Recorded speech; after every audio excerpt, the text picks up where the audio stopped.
वारंवार मूत्रदाह.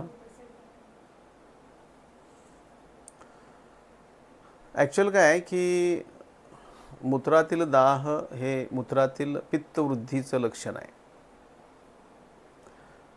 सोमगुण कमी झाल्याचं लक्षण आहे. सो मूत्रातील द्रवगुण कमी झाल्याचं लक्षण आहे. हे शब्द मी असे का बोलतोय? सोमगुण कमी झाल्याचं लक्षण म्हटलं तर त्या ठिकाणी गोक्षुरादी गुग्गुळ किंवा गोक्षुर आणि नारायणीचा क्षीरपाक द्यावा लागेल. द्रवगुण जर कमी झालं तर उत्पत्तीच कमी झाली म्हणून मग क्षार वापरावं लागेल. यवक्षारासारखा क्षार. इन शॉर्ट, दाह हे लक्षण एकतर उत्पत्तीचं आहे किंवा प्रसादन रूप रक्ताचा असेल किंवा मूत्राचा असेल त्याच्याशी संबंधित आहे. म्हणून दाह हे जर प्रकरण आपल्याला शिकायचं असेल तर एक चंद्रकला रस वाचावा आणि एक गोक्षुरादी गुग्गुळ वाचावा. त्याच्या ज्या काही कंडिशन्स आहेत ह्या तुम्हाला मूत्रदाह शिकवू शकतात.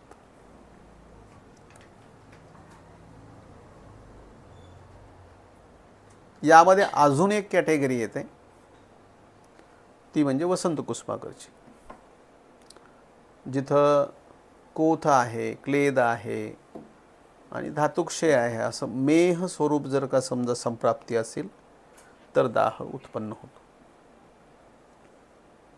स्त्रियांच्या बाबतीमध्ये ह्या समस्या रिपीटेड येतात कारण ऑर्गन्सची जी काही रचना आहे त्याच्यामध्ये गर्भाशय आणि गर्भाशयाचा संबंध हा नेहमी मूत्रवह स्रोतसाला येतो.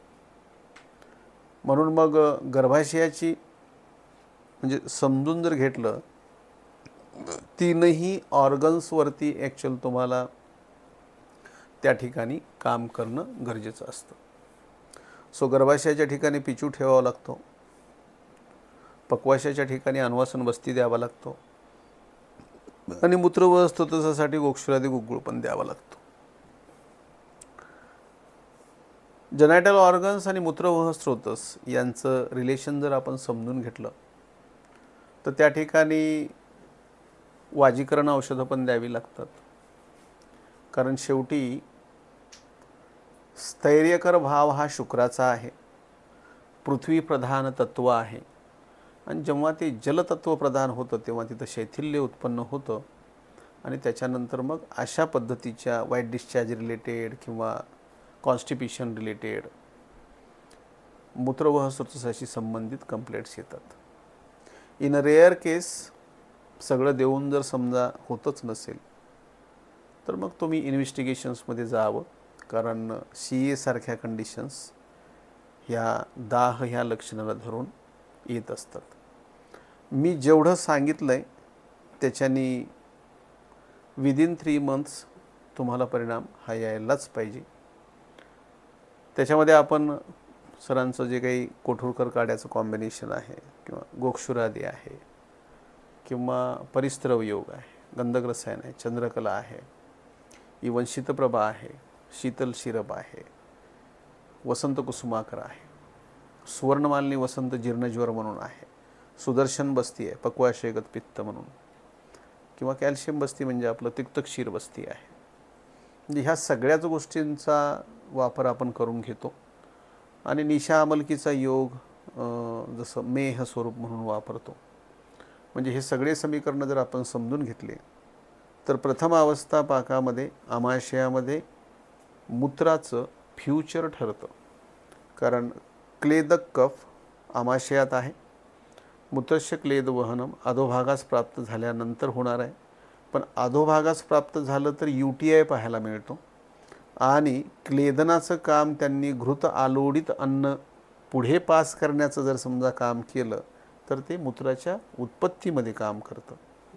म्हणून मग प्रथम अवस्थापाक, जेवणाची वेळ, सौम्य आहार, जेवणाची सुरुवात हे का नाही, मधुराम्ल लवण तिक्त कटू कशा आहे बरोबर ना. म्हणजे षड्रसात्मक आहाराचं अशा पद्धतीनं क्रम देण्याच्या पाठीमागं पण मतितार्थ आहे. की सुरुवातीला मधुर, नंतर आम्ल, नंतर लवण, हे का नाही, सगळ्या शेवटी कषाय. पण आजकाल लोक हॉट अँड सोअर, हे का नाही, किंवा मग मसाला पापड, बरोबर की नाही. एक तर पहिलंच भूक कोमेजून जाते, हे की नाही, आणि त्याच्यामध्ये मग हॉट अँड सोअर म्हणल्यानंतर तर काय बघायचंच काम नाही. तर असा विषय आहे, धोत्रावर बेल्ट घातल्यासारखं काम आहे. तर ह्या सगळ्या गोष्टींचा इम्पॅक्ट हा तुमच्या UTI वरती येतो. मॉडर्न सायन्समध्ये नॉरफ्लॉक्स वगैरे वगैरे, हे का नाही, रिपीटेड चेकअप, रिपीटेड मेडिसिन्स. आता फारच झालं तर मग गर्भाशय,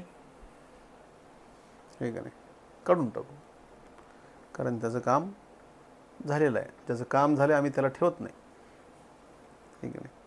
अँटी थिअरी, अँटीबायोटिक.